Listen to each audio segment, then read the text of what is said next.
Hey, good afternoon. I've only got a few minutes here. I'm waiting for Jimmy and Blake to get out of school. Gonna pick them up. If you were like me, you were probably just sickened by the debate earlier this week. I don't care if you were a Democrat or Republican, you should have been sickened. President Trump constantly interrupting, just as Biden's about to put the noose around his own neck and kick the stool out from underneath himself. Trump would interrupt. Chris Wallace, showed his liberal side, and Biden was Biden.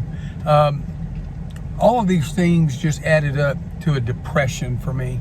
And I just, at the end of the night, I just thought, so out of 320 million people, this is what we've got.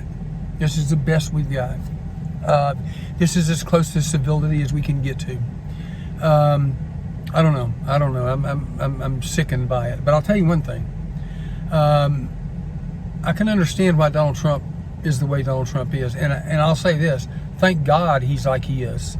Because nobody else would have stood up to the swamp, to the left, like he has. Nobody else could do it. Nobody else's skin is thick enough. I love Mike Pence. Mike Pence couldn't do it. I love Ted Cruz. Ted Cruz couldn't do it. Donald Trump is just mean enough and enough of a mean man to do it. I don't care if you want to be friends with him.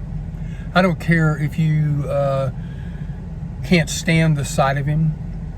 I can't stand some of the things that he says and some of the things that he does. I really can't. It's embarrassing to me. But I'll tell you one thing.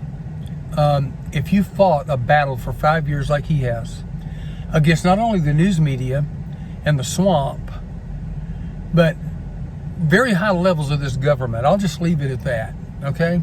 Very, very, very high levels of this government who were dead set to see his campaign destroyed when that didn't work, dead set to see his administration destroyed and infiltrated with lies and whatever it took to try to get in and undermine everything that was being done. I think I'd probably have a pretty bad attitude too. And then top that off with a debate process that is geared towards Joe Biden, questions that are priming his pump. He's not required to answer questions that Trump is required to answer by Mr. Chris Wallace, the channeled image of his father, Mike Wallace. I believe I'd be pretty upset too. So what I would ask you to do, search your heart. I'm not asking you to vote for Donald Trump because he's a nice man. I don't know him. Maybe he is, maybe he's not. I'm not asking you to vote for him because he's a Christian. I don't know if he's a Christian or not, to be honest with you, okay? I'm asking you to vote for him because he's a fighter. And what we need right now is a fighter. We need somebody that is willing to roll up their sleeves and do what is necessary to save the heart of this country. We've been given over to the depravity of our mind as a nation. You can go to Romans 1:29 and see when God says, okay, you've had enough of me, you got no place for me, I'll give you over to the depravity of your mind. And as a country, that's where we're at. We've killed 50 plus million innocent children. And as a country, we don't think there's anything wrong with that. There's nothing more sacred in this country than the words, a woman's right to choose. It's almost like it's scripture when it's quoted. I think God is grieved. I believe that we have put God in a position that he is pulling back his blessings on this country. And you can sing God Bless America all you want to. Sing it as a command rather than a request. And see if God has to do it. He doesn't have to do it. And as a matter of fact, he may be circumcising the heart of this country by pulling back his blessings and letting us go through some terrible, tough days.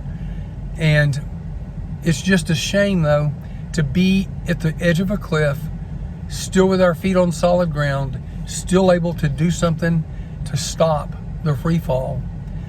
But we're just 30 and a few days away from the complete meltdown of this country. Don't participate in that.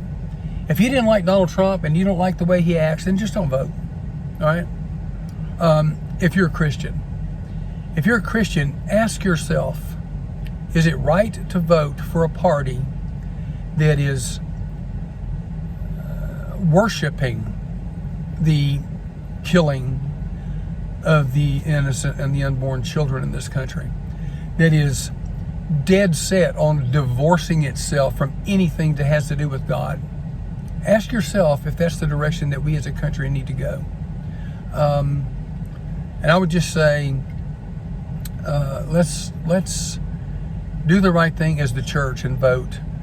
And I would suggest that you vote for Donald Trump. I know I'm an elder in the church, and I probably should remain a little more neutral and not air out my true feelings on Facebook. But you know what? I'm sick and tired of it.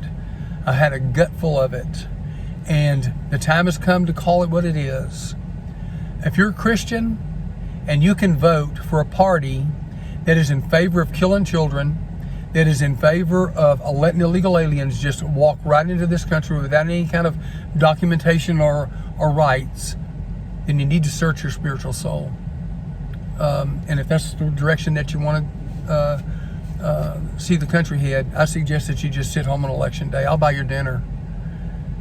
Please, America, do the right thing. God bless.